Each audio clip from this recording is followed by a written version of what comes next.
Voy a invitarlos a buscar Efesios, carta a los Efesios. Eh, en esta mañana queremos dar una introducción. En realidad el tema está dividido en dos partes. Primero es una introducción general y después la introducción propiamente dicha de la carta. O sea, vamos a tener dos partes, dos temas con sus subtemas en esta mañana. Carta a los Efesios, el apóstol Pablo a los Efesios, capítulo 1, y voy a leer los dos primeros versículos que vamos a ver o analizar esta mañana. Dice Pablo, apóstol de Jesucristo por la voluntad de Dios, a los santos y fieles en Cristo Jesús que está en Éfeso. Gracia y paz a vosotros, de Dios nuestro Padre y del Señor Jesucristo. Señor, como todo lo que hacemos, queremos también encomendar en tus manos este tiempo de meditación en tu palabra. Señor, abre nuestros corazones, nuestras mentes, y que todo sea para ti, para tu gloria, que el nombre de Jesús sea glorificado. En el nombre de Jesús, amén. Introducción a los Efesios. Y podríamos disentir con el título, pero en general la mayoría de los estudiosos la llaman la carta orgánica de la Iglesia. Carta orgánica de la Iglesia. Y les leo la definición, lo que es carta orgánica, o lo que dicen los diccionarios de carta orgánica. Una carta orgánica es un documento que regula el funcionamiento de un municipio, de una institución o un organismo. En nuestro caso, ¿cuál sería? ¿Municipio? No, ahora, hoy, para nosotros, la carta de Efesios. ¿Una institución, un organismo o un municipio? ¿Qué es? ¿Qué somos la Iglesia? Organismo. Institución, por ahí a veces se lo llama así, ante las autoridades civiles se lo dice una institución, pero para Dios o nosotros somos un organismo. Entonces, cabría el título, carta orgánica, documento que regula el funcionamiento de un organismo.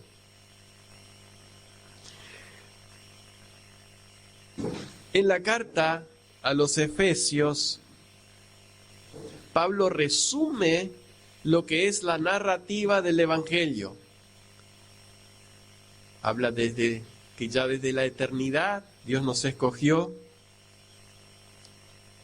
pero después él enfoca bastante tiempo en cómo ese Evangelio cambia o debe moldear nuestras vidas, nuestras relaciones y a la Iglesia misma respecto a lo que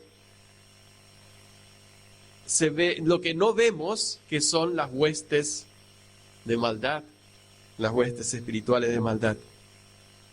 Pablo busca que como cristianos formemos nuevos hábitos utilizando la oración, las escrituras y nuestras relaciones los unos con los otros como objetivo para la gloria de Dios. La escritura, la oración y nuestras relaciones para la gloria de Dios. Por lo tanto, cuando terminemos de analizarla, aquí a varios domingos, varios meses, vamos a poder tener el conjunto de las regulaciones que Dios propone o indica para el buen funcionamiento del organismo de la Iglesia, pero ese organismo de la Iglesia lo componen varios organismos individuales, que es las familias de creyentes, habla los padres, los hijos y entre esposos, y también entre relaciones con otros, y nuestro testimonio, cuando dice, lo que erais antes, más ahora ya habéis sido comprados, habéis sido lavados. Ahora, antes eran mentirosos, ya ahora hablen la verdad. Eran ladrones, ahora trabajen y ayuden a otros. A pesar de que Éfeso, la ciudad de Éfeso, era el epicentro de adoración de la mayoría de los dioses griegos y romanos, la labor misionera de Pablo fue muy efectiva en esa ciudad. Muchas personas se convirtieron en seguidores de Jesús y vemos el efecto del Evangelio en Hechos capítulo 19, 17 al 20. Si ustedes tienen su Biblia y quieren acompañar, Hechos 19, 17 al 20. El efecto de ese Evangelio en la vida de los Efesios. 19, 17 al 20. Y esto fue notorio a todos los que habitaban en Éfeso. Habla de un relato anterior. Así judíos como griegos, y tuvieron temor todos ellos, y era magnificado el nombre del Señor Jesús. Y muchos de los que habían creído venían, confesando y dando cuenta de sus hechos. Asimismo, muchos de los que habían practicado la magia trajeron los libros y los quemaron delante de todos. Y hecha la cuenta de su precio, hallaron que eran 50,000 piezas de plata. Los que habían creído lo tomaron en serio. Esa iglesia se formó, como otras, alejándose, desterrando o quemando, la mejor figura es quemando todo lo antiguo. Podíamos hablar de cuánto sería el valor hoy, pero más o menos se cree en $300,000. Igual manera no se puede comparar lo que valía un libro en aquel entonces y lo que vale un libro hoy. Pero evidentemente, si nosotros calculamos que el precio de un esclavo era 30 piezas de plata, así que imagínense el valor real que tenía esa montaña de libros de magia y libros que no eran de edificación espiritual, que los estaban quemando. Ese es el comienzo. Ese es cuando arranca la iglesia.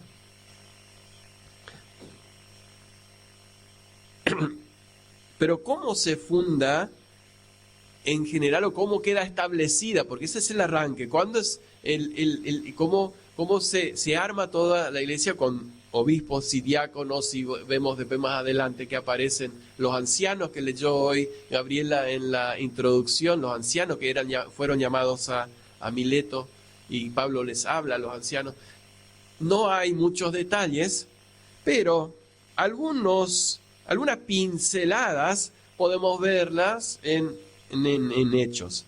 La primera mención es en Hechos 18, no necesitan buscarlo, pero cuando Pablo comienza a predicar es en Hechos 18 al 21.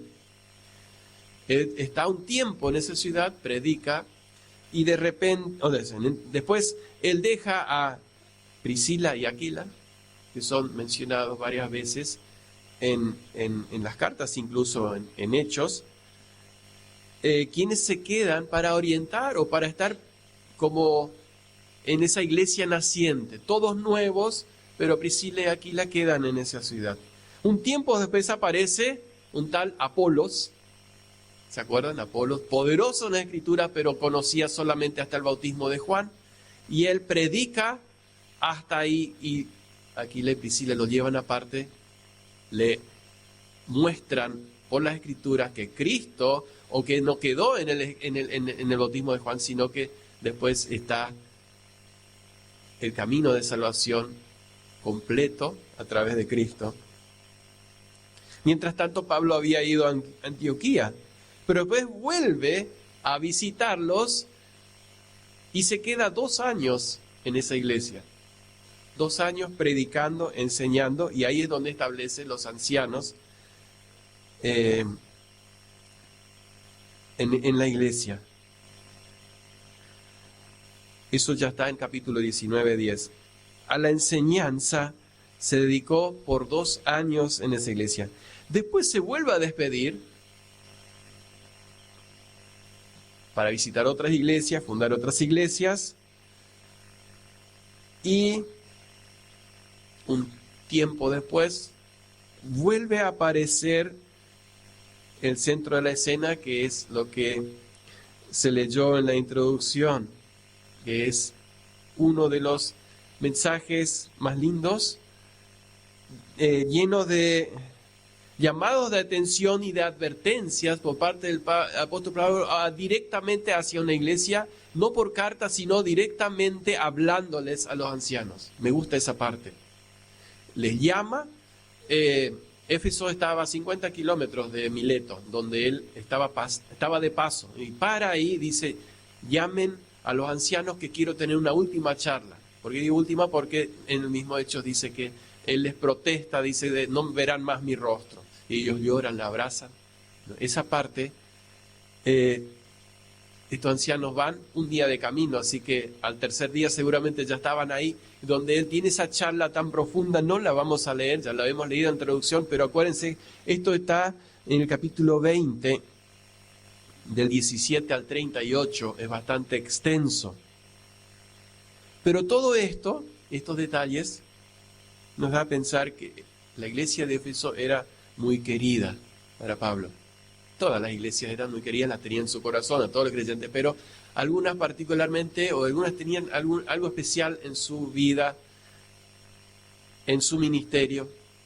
Y Éfeso, incluso después, cuando Pablo ya había muerto, Éfeso seguía siendo un gran centro misionero, un gran centro, una iglesia fuerte, mencionada en el Apocalipsis, pues había ya dejado su primer amor. Pero el apóstol Juan estuvo como pastor o estuvo como apóstol establecido en Éfeso. Así que es una iglesia importante, pero no es lo que queremos estudiar tanto la iglesia, sino lo que Pablo va a escribir a esa iglesia. ¿Cuándo se escribió esa carta? Todo esto va en la introducción, ¿no? Para ambientarnos. Ya está fundada la iglesia. ¿Cuándo le escribe la carta? Evidentemente, unos años después que los vio por último. Acuérdense que de ahí, cuando él se despide, él se va a Jerusalén y él ya les dice, el Espíritu por todas las iglesias me está avisando que me esperan prisiones y cadenas. Cuando él escribe la carta, él dice, estoy en cadenas. Así que en ese lapso, un año tal vez, entre 1 y 5 años, él escribe la carta. Él estuvo preso en Cesarea por 2 años, en el 57 al 59, pero la mayoría coincide que él escribe la carta cuando estuvo preso en Roma. En el 60 al 62 él estuvo preso en Roma. Así que lo más probable es que haya sido 4 o 5 años después que los vio por última vez. Esto es significativo al saber el sentido y el propósito de la carta. Ya hablando de motivo, una cosa más. Efesios y Colosenses son muy parecidas, en muchas cosas en común. Si bien a Efesios no hay ningún reproche hacia la iglesia, Colosenses sí hay algunas advertencias más fuertes, pero tienen muchas cosas en común. Él habla, por ejemplo, en Colosenses también de sus prisiones. Así como habló en la carta de Efesios, en el 3.1, 4.1 y en 6.20 de sus prisiones, en Efesios 4.3, versículo 10 y el versículo 18 habla de sus prisiones. Algo que tienen en común las dos cartas, Efesios y Colosenses, es que las dos fueron entregados por un hermano llamado Tíquico. Él es el portador de la carta. Probablemente la visita de este hermano fue por un tiempo en donde estaba Pablo y él alcanza el tiempo para escribir esas dos cartas a la iglesia. ¿Cuál es el motivo ahora sí de que él se pone a escribir la carta? Si no había nada que reprochar. Si ustedes se acuerdan, la mayoría de las cartas del Nuevo Testamento, principalmente de Pablo, son para corregir desvíos o errores en la iglesia. Vemos en Corintio, ¿se acuerdan cuál era el problema? Que había partidos, había divisiones, había exageraciones, había desvíos respecto a los dones del Espíritu, y Pablo escribe esa carta, la primera por lo menos, para corregir es lo que pasaba en esa iglesia. en esa comunidad. Pero el motivo que él lleva a escribir la carta, y voy a tratar de resumirlo, lo tengo resumido, voy a leerlo para que podamos tener centrado o concentrado lo que es el motivo por qué Pablo escribe la carta. Sabemos, Dios necesitaba, Dios quería que los efesios recibieran esta palabra, pero el motivo, vamos a decir humano, es humano y divino, para enseñar a los creyentes acerca de las gloriosas riquezas que les pertenecen por su unión con el Señor Jesús, crucificado y resucitado, y llamarlos a que anden de manera digna de sus privilegios, en una vital membresía de la iglesia, vital, resalto eso, vital, de vida, una membresía viva a la iglesia, arrepentimiento diario, familias bien ordenadas y combate espiritual contra el diablo. Todo esto lo vamos a encontrar en Éfeso, en la carta a los Efesios.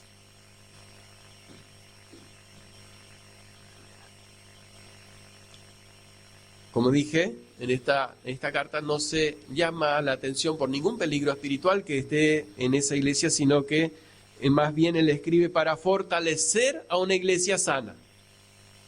Es interesante saber, tener en mente eso. Estaba la iglesia, habían creído, habían quemado sus libros, habían confesado sus actos,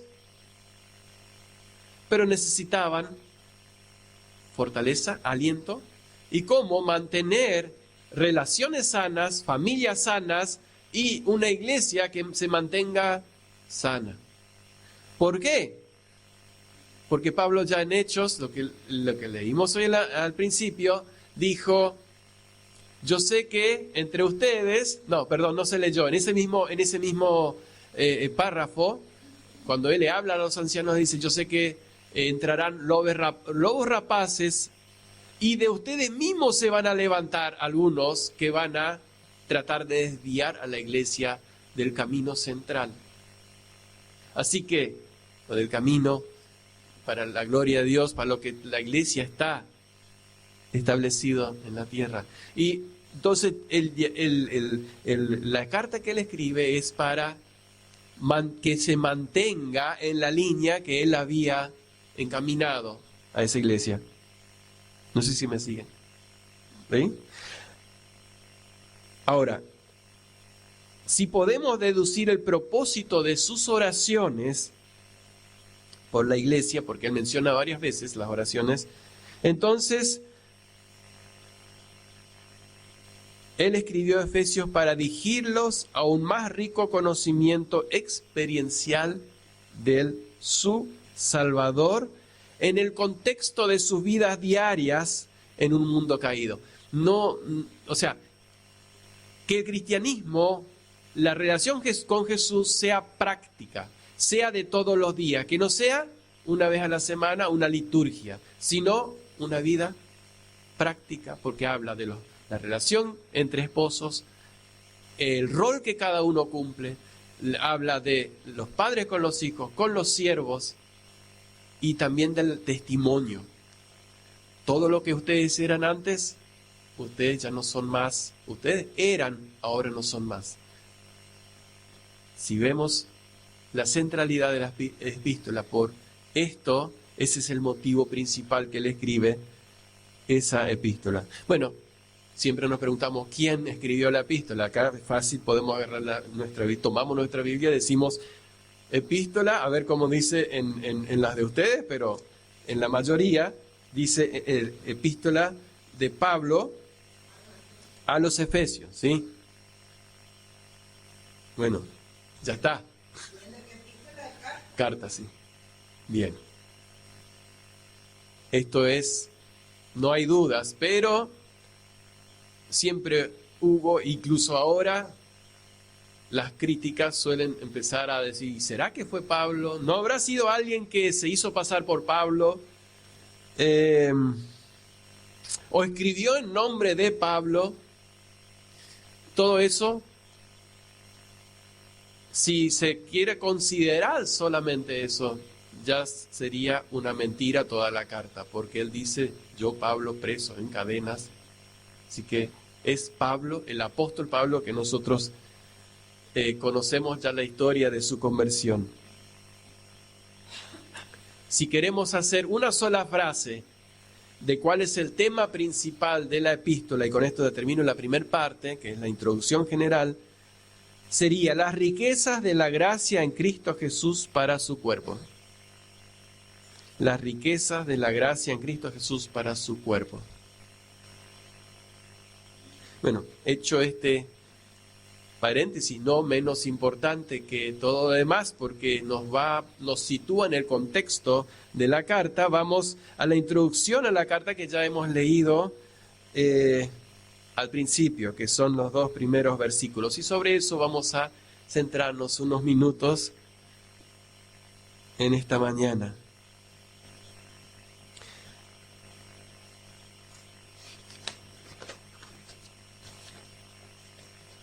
Y vamos a ver 4 puntos de esos 2 versículos. Primero, la presentación del remitente, del que escribe la carta. Él se va a presentar, doctor, no dice doctor. ¿Cómo dice? Pablo, ¿qué más? Apóstol de Jesucristo por la voluntad de Dios. La presentación de la carta es esa. Pablo, apóstol de Jesucristo por la voluntad de Dios. No vamos a profundizar en la palabra apóstol porque ya varias veces o últimamente Lucas ha hablado bastante, en el estudio bíblico hemos hablado de lo que significa la palabra apóstol, que es enviado. Había muchos apóstoles, o sea, muchos enviados. Los mismos apóstoles enviaban a otros y en el significado de la palabra, apóstol es enviado, un embajador en nombre de alguien, eso es apóstol. Pero específicamente en el Evangelio sí hay 12 o 13, depende cómo lo veamos, apóstoles. ¿Por qué? Porque es la palabra de Jesucristo lo que cambia acá el sentido de apóstol. Él no es un apóstol que se comisiona a sí mismo, sino que Pedro, por ejemplo, comisionó para ir a ser apóstol, sino que él es de Jesucristo. Y ahí me detengo, la palabra Jesucristo. Hay una particularidad en nuestro idioma que podemos unir esas 2 palabras, Jesús, Cristo. Y estuve buscando, en lo que pude, en otros idiomas, en alemán, en inglés, siempre está separado, Jesús, Cristo. En francés, hasta en ruso, hay 2 palabras, no está unido. En el castellano tenemos esa particularidad de poder decir Jesucristo. No es Jesús, aunque lo decimos, Jesús Cristo o Cristo Jesús. ¿Por qué digo esto? Porque en nuestra versión no queda, no quiero decir claro, pero queda un poquito cambiado el sentido de esta primer palabra Jesucristo. En realidad en el original dice Cristo Jesús. ¿No? Así, ¿cuál es el problema? Veamos un poquito después.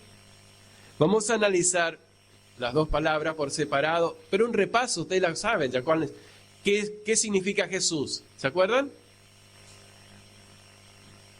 Bueno, les cuento. Jesús es la transliteración de la palabra hebrea Josué.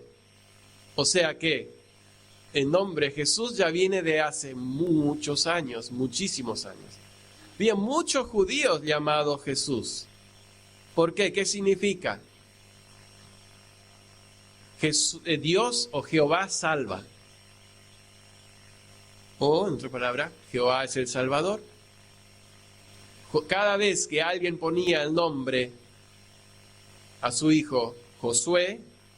Hubo un sumo sacerdote, y de hecho Josué es porque decían, Jehová salva. Cada vez que llamaban a su hijo, o alguien le decía, en vez de decir Samuel, o decir Guillermo, Jesús, decía, en el hebreo es Jehová salva. Imagínense o vayan pensando en lo significativo que era que alguien tenga ese nombre. No que esa persona era el Salvador. Tal vez tenían esperanzas, muchos judíos tenían esperanza de que esa persona sería importante para en beneficio de la obra de Dios, el reino de Dios y de la salvación de Dios, pero en realidad al llamar a un hijo Dios o Jehová salva, era muy significativo para esa familia, para esos padres.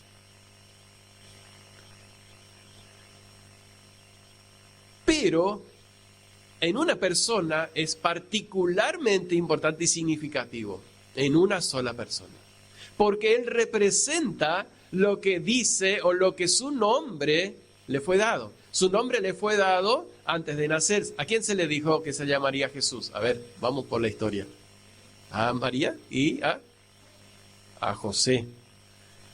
Yo quiero leer, porque me gusta, porque elegí en realidad, Mateo 1:21, en donde se le da el nombre a Jesús.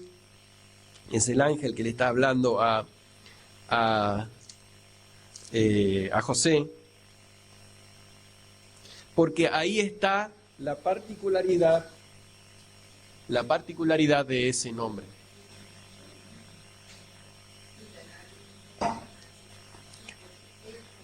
¿Ahí lo leen en voz alta? Y dará un hijo y llamará su nombre Jesús, porque él salvará a su pueblo de sus pecados. Ahí está la diferencia de otros Jesús, que de este Jesús. Normalmente, me imagino que incluso se sabe por la historia, y Josefo lo dice, que había muchos niños Jesús, o hombres Jesús en ese tiempo. Y lo particular es que hay un solo digno de ese nombre. ¿Quién? Jesús de Nazaret. Jesús, el que nació de la Virgen. El Dios encarnado llamado Jehová salva. El único que realmente sí nos salva, nos ha salvado de nuestros pecados. Salvará a su pueblo de sus pecados. Bueno, ese es el nombre propio Jesús, el nombre propio de Jesús. La segunda palabra que vimos de Jesucristo es Cristo. Para recordar, yo sé que ustedes se acuerdan, pero vamos a refrescar un poco la memoria y después les voy a decir por qué es tan significativo para Pablo esto. Christos o Christos en griego es ungido. Viene de la traducción, de la versión griega del Antiguo Testamento, de los 70, lo traduce de Mesías, o sea, Mesías y Cristo es lo mismo. Que significa lo mismo, que es Mesías es en hebreo y Cristo es en griego. ¿Qué significa? Ungido de Jehová.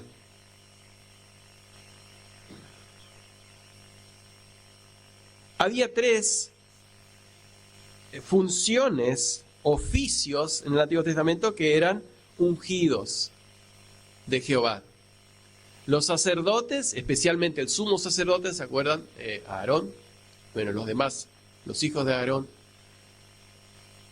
eran los ungidos del Señor.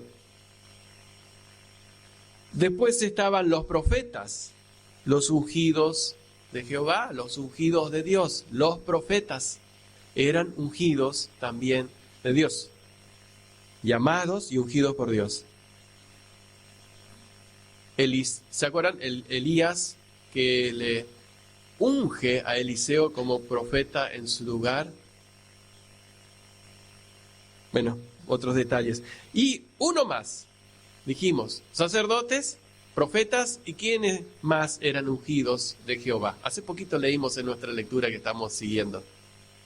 David lo menciona bastante con respecto a una persona, a Saúl, el ungido de Jehová. No voy a extender mi mano al ungido de Jehová.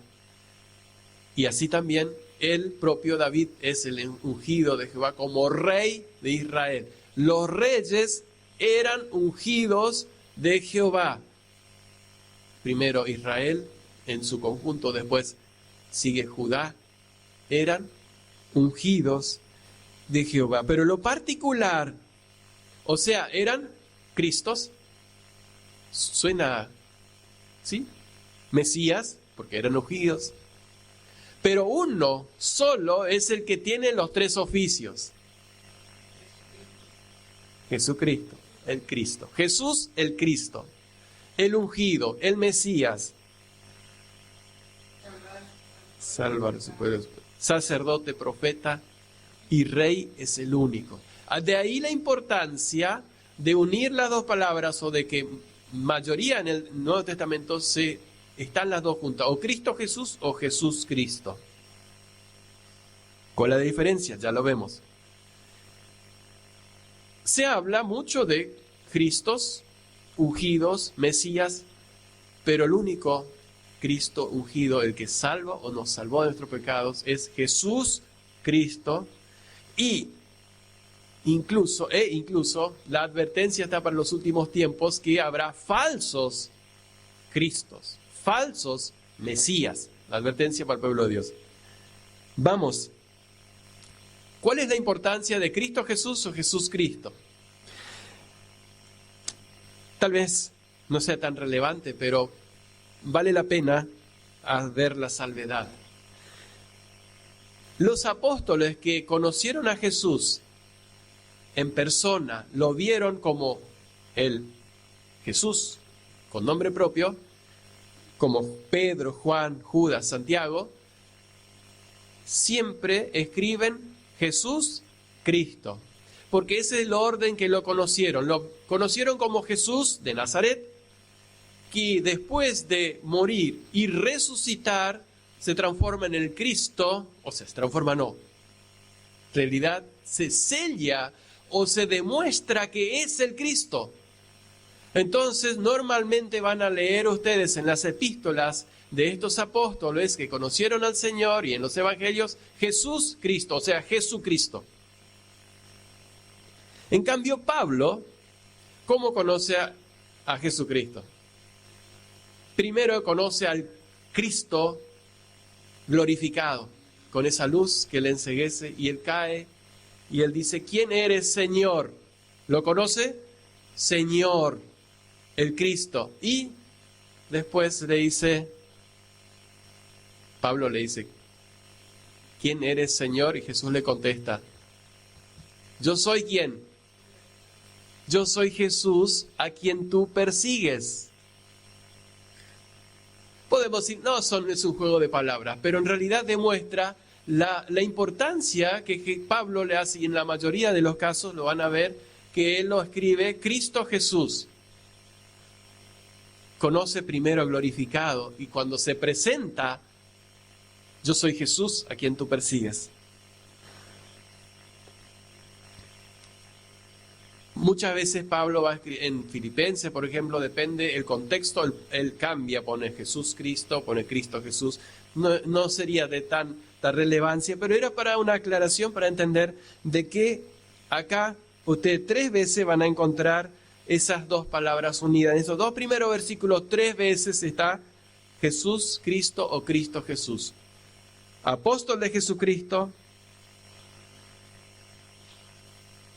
a los santos y fieles en Cristo Jesús, y después al final dice, gracia y paz a vosotros de Dios nuestro Padre y del Señor Jesús Cristo. Para poder dejar bien en claro a quién está refiriendo. normalmente se unía las dos, o los escritos, o cuando predicaban, se predicaba de Jesús Cristo, o de Cristo Jesús. Bueno, hecho esta aclaración, estos dos versículos nos muestran ya que el orden es así. Les comento, en el original, la primera traducción tendría que decir Cristo Jesús, porque en el original está así. La segunda está bien, Cristo Jesús. La tercera está bien, es Jesús Cristo. Él usa y cambia el orden de las dos palabras, pero en realidad nuestra Biblia, en la versión moderna, sí la tiene más ordenado, la tiene tal cual está en el original. Les cuento eso, si alguien tiene esa versión. Ya casi no se usa más. Pero bueno, esa versión la tiene más ordenado. Bueno, Jesús, Cristo, Cristo, Jesús. Esa es la presentación. Pablo, apóstol enviado de Jesús por la voluntad de Dios Padre. Es lo segundo, la autoridad. ¿Cuál es la autoridad de Pablo? ¿Cómo alguien puede sentarse? O sea, ¿cuántos se sentaron y escribieron una carta a una iglesia con autoridad? Bueno, hubo muchos que escribieron. De hecho, hay varias cartas de San Clemente, San Agustín, y vamos a encontrar muchas cartas escritas, pero no tenían la autoridad apostólica delegada por Dios mismo. Autoridad directamente dada por Dios. En el 1:11 dice: en él asimismo tuvimos herencias, habiendo sido predestinados conforme al propósito del que hace todas las cosas según el designio de su voluntad. Habla de la voluntad de Dios, por la voluntad de Dios. Todo está dentro de la voluntad de Dios. La autoridad de Pablo también.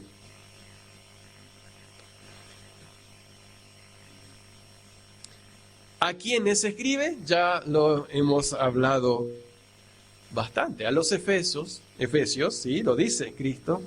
A los Efesios, pero le tiene un adjetivo, si se quiere decir, ¿no? 2. Santos y fieles. A la palabra santo, tal vez estemos más familiarizados en el Antiguo Testamento, porque había varias definiciones, no definiciones y cosas que se podría llamar santo. Al pueblo santo, ustedes me son un pueblo santo, que quiere decir apartado. Después había un lugar santo, era un lugar donde entraba el sacerdote y hacía los oficios de todos los días. Después había un lugar santísimo, donde entraba una vez al año, solamente para hacer una expiación especial por él y por el pueblo. Y después había cosas santas, o sea, utensilios santos, vestiduras santas. ¿Pero qué significa santo? Santo es apartado para una función específica. Ahora apliquen eso a los Efesios. Ustedes son apartados para algo, para una función específica. Volvemos otra vez. Ellos habían quemado su libro, habían dado cuenta de sus hechos, toda su vida quedó atrás. Ahora apartados para el Señor Jesucristo.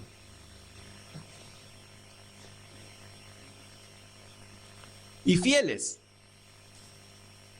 Bueno, la palabra fieles hoy se usa bastante.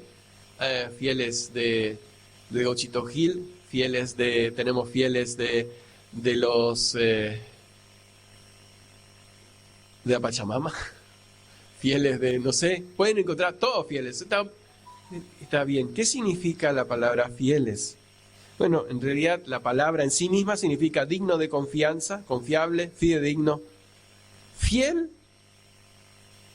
creyente. Eso sería la palabra fiel.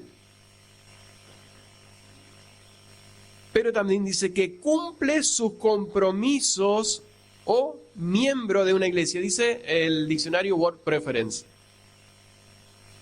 Que cumple sus compromisos. Tengamos en cuenta los fieles en Efesios, los fieles en Pacto de Gracia, los fieles de la iglesia del centro, del barrio Manantiales, del barrio Belén, de una ciudad del interior de Misiones, de Buenos Aires. Los fieles, ¿qué concepto sería fieles?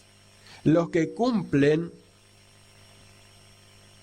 sus compromisos, ¿para quién? Para esa iglesia. Vienen media hora antes, abren la iglesia, prenden el ventilador, abren las ventanas, cumplen su compromiso ese. Que ofrendan todos los domingos, que no faltan a la escuela bíblica o a la reunión de jóvenes, esos fieles. ¿Qué compromisos sería que los fieles de Cristo Jesús en Efeso estaban cumpliendo para poder ser llamados fieles? En el servicio al Señor, haciéndolo de corazón, como para el Señor Jesús y no para los hombres. No lo dice acá en Efesios, lo dice en Colosenses, que es la carta paralela, o dijimos que fueron escritos al mismo tiempo. Haciendo todo como para el Señor, ese compromiso.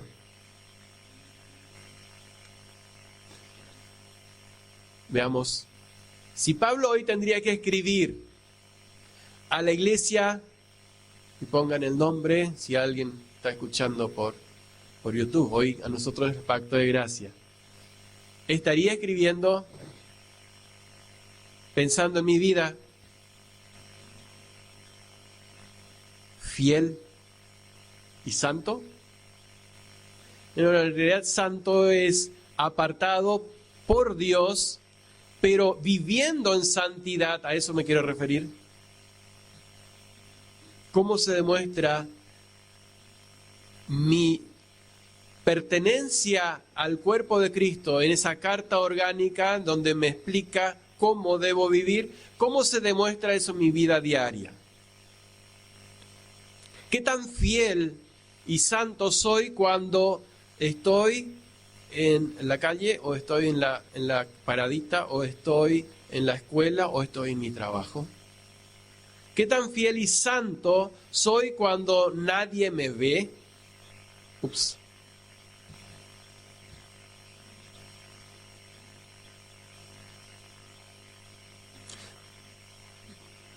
Nos dijo para pensar, y yo también sigo pensando. En tercer lugar están los deseos. Versículo 2 dice: gracia y paz a vosotros.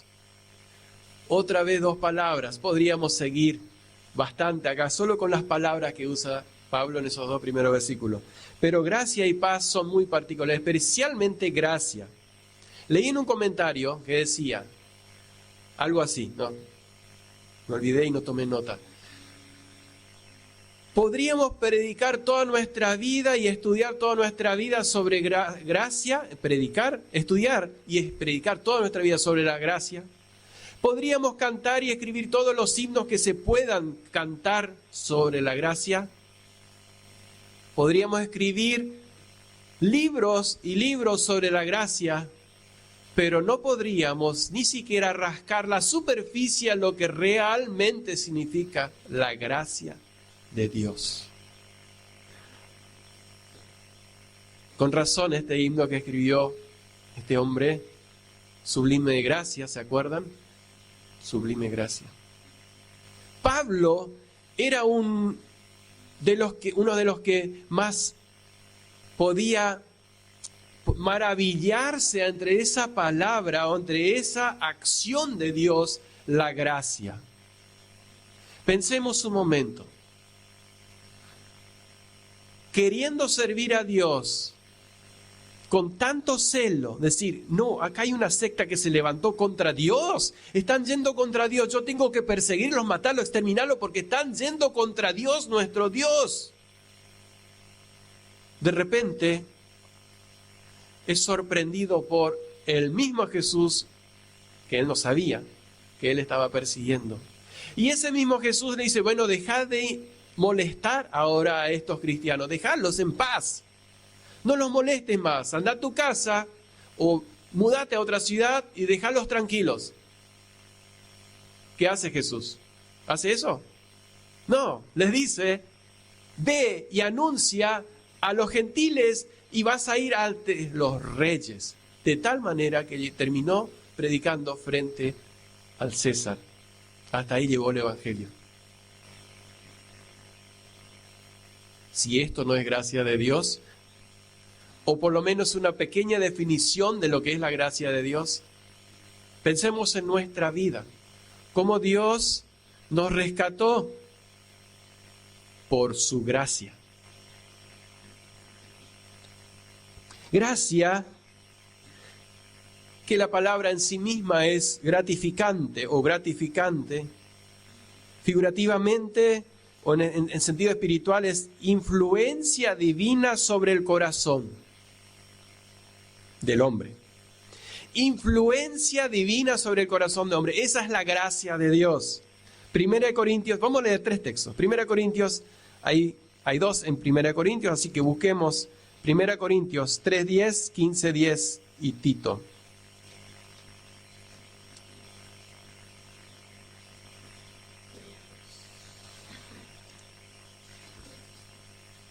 Primera Corintios 3:10. Conforme a la gracia de Dios que me ha sido dada, no la consiguió, no trabajó por ella, sino que ha sido dada. Yo como perito arquitecto puse el fundamento y otro edificó encima, pero cada uno mire cómo sobreedifica. Lo que quería resaltar es la primera frase. Dios le dio la gracia de ser apóstol de Jesucristo, siendo perseguidor, y él nunca se va a olvidar de eso. Por eso él tanto habla de la gracia. Pablo comienza las epístolas con la gracia y paz, o gracia, y termina las epístolas con gracia y paz, o por ahí solamente con gracia. En general habla de la gracia constantemente. 1 Corintios 15:10, la misma epístola. Seguimos con la palabra gracia. Igual, no nos vamos a quedar, por más que no la podamos definir bien, pero vamos a por lo menos rascar un poquito. 15:10, a ver si anoté bien. Porque por la gracia de Dios soy lo que soy. No, Pablo no fue a averiguar con Pedro y con Juan a ver cómo es ese camino y dijo, bueno, la verdad que por ahí podría tener más seguidores si me hago cristiano y voy a conseguir, tal vez podamos hacer un templo nuevo y podemos tener otro, otro culto. No, fue Dios quien le llamó por su gracia. Por la gracia de Dios soy lo que soy. Tito 2:11.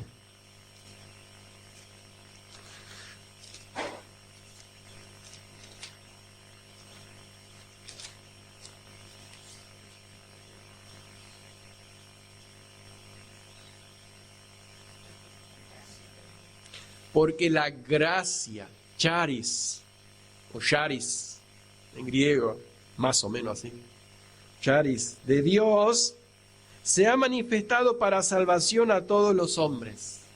Es la gracia de Dios la que salva.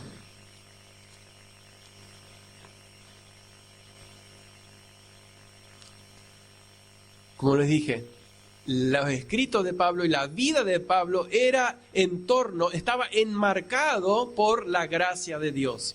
Todo era por gracia de Dios. Su vida, sus acciones, todo lo que él hacía, lo enmarcaba, lo dirigía dentro de la gracia de Dios.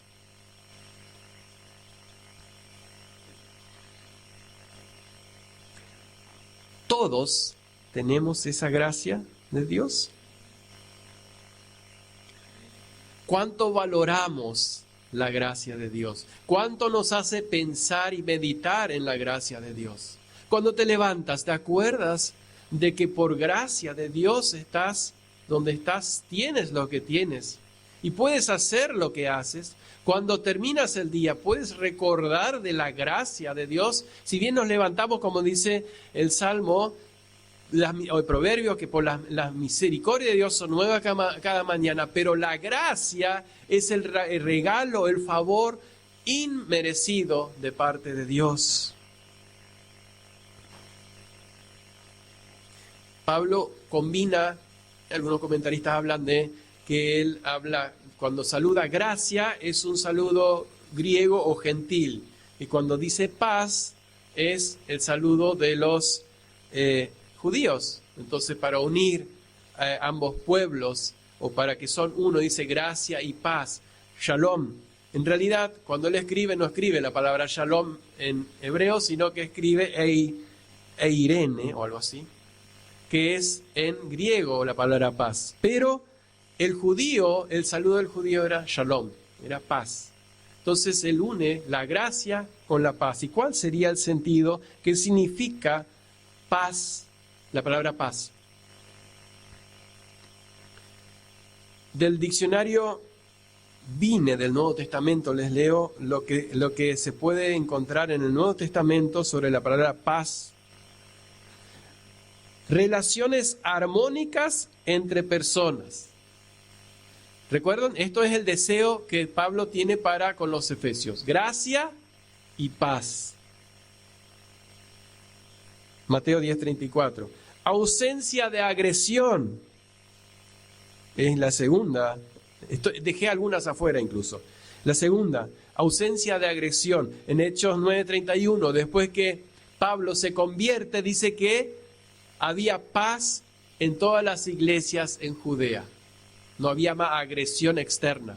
¿Estamos hablando? Eso es paz. Pero no solo eso. Paz también significa orden en el Estado y en la iglesia. Dios es un Dios de paz. Cuando Pablo le recrimina o le reprende a los corintios, ustedes están haciendo la cosa desordenada. Dios no es un Dios de desorden, sino que es un Dios de paz, un Dios de orden.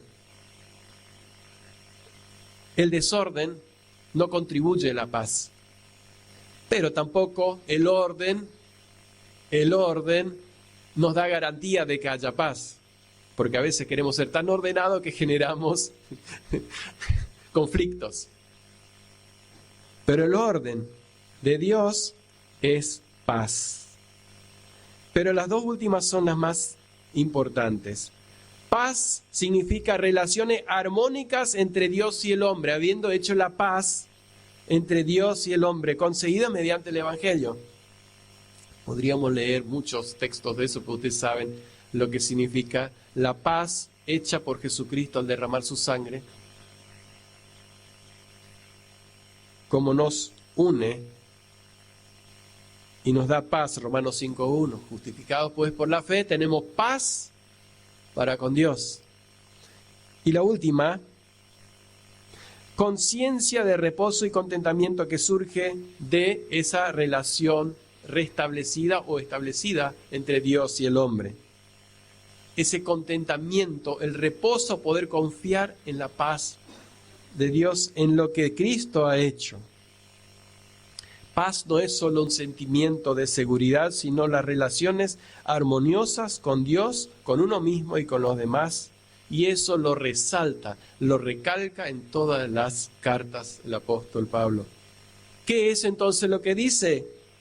Gracia y paz. Estén atentos, estén siempre conscientes de que ustedes todo lo viven, lo tienen por la gracia de Dios, y esto es la relación que Cristo hizo, que el Dios nos da a través de Cristo, es la paz con Él, y eso se debe transmitir a toda la iglesia en todos los ámbitos, todas las relaciones, estar en paz. Incluso Él dice, en cuanto a ustedes dependen, estén en paz con todos los hombres. No hay paz sin gracia. El que no tiene la gracia de Dios, o sea, el que no es salvo por la gracia de Dios, no puede tener la paz con Dios y tampoco paz con sus semejantes. Va a ser muy efímero una paz de plástico o no me viene la palabra ahora, virtual, una paz virtual. el que no tiene la paz con Dios. Solo por la gracia de Dios tenemos paz. Y un punto importante, Pablo está escribiendo en una iglesia que no tenía problemas, por lo menos no se mencionan acá. Era para fortalecerlos, para animarlos. ¿Por qué? Porque la gracia, hasta los mejores santos, si es que se puede catalogar, la necesitan nuevas todos los días, o necesitan las provisiones de la gracia de Dios por el Espíritu Santo. Ese era el deseo y el saludo de Pablo.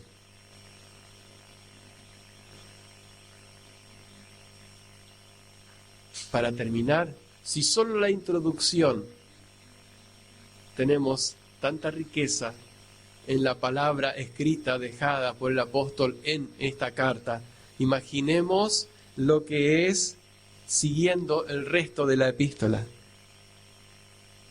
Recordar o tener en mente que mientras la estudiamos, esta es la carta orgánica para la iglesia.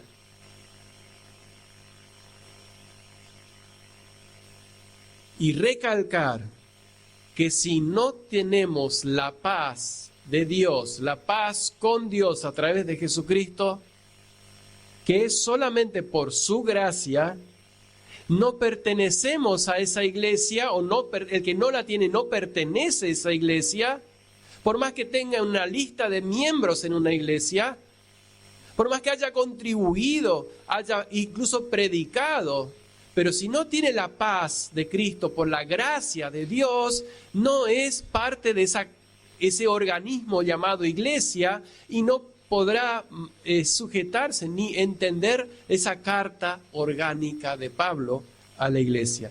Así que si hay alguien que no tiene la paz con Dios, hoy sería el tiempo para abrir su corazón y hacer como los efesios, reconocer sus actos y quemar todo lo que no pertenece, lo que no le corresponde, lo que no le da gloria a Dios. Ese es el arrepentimiento. Y volverse a Jesucristo, el dador de la paz verdadera y única que el ser humano puede llegar a tener, disfrutar en felicidad eterna. Oremos. Señor, aunque haya sido un poco técnico esta mañana, pero queremos resaltar y recordar y glorificar, engrandecer esa acción tuya, que con tu gracia tú nos salvaste. Y tal vez junto a Pablo decir: cuán grande gracia, que vino a salvar a los pecadores, de los cuales yo soy el primero. Que podamos mantener en mente este saludo, este deseo del apóstol Pablo. Ayúdanos, Señor, a que este tiempo podamos, y siempre, de ahora en adelante, hasta el final de nuestros días, estar conscientes de tu gracia y disfrutar la paz que solamente tú, a través de Cristo, nos das. En el nombre de Jesús. Amén.